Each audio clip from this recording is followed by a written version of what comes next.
रोवे नाई हारा वाके लोग ये सखिया विधवा करवला पियावा बदई गे।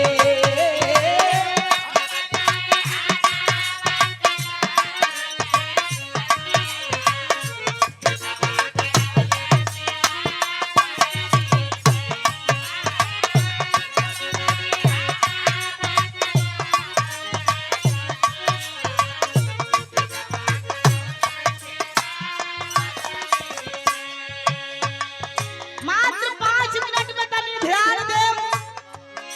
आप लोगन के बीच में तमाम गवैया आवेले, तमाम तरह से गीत भी गावेले और आप लोग सम्मान भी देवल जाला, लेकिन हम कहत हई ए मनई के जीवन में बड़ा रिस्क बा। जौन आज बीत जाता उहे हमार हो कहे के बा का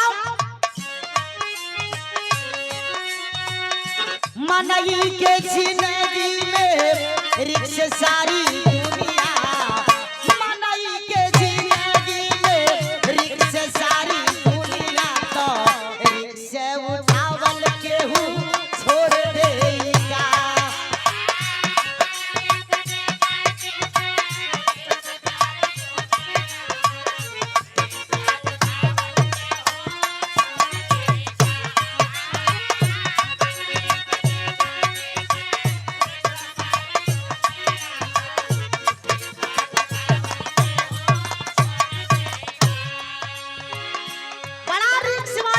पहला लाइन में गौर करे के बा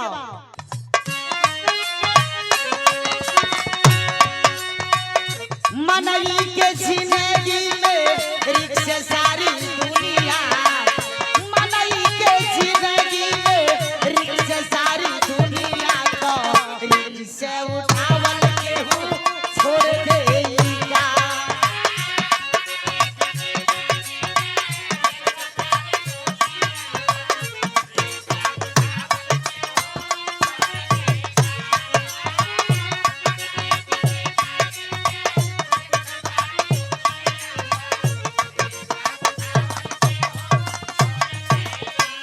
पहला लाइन में गौर करौ जवन आँखी के देखल बा उहे कवि जी लिखले बानी।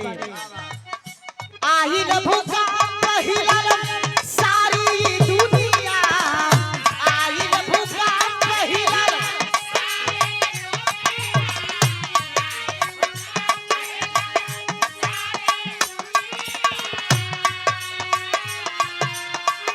मर गइल नारी खत्म भइल जीवनिया, मरी गइल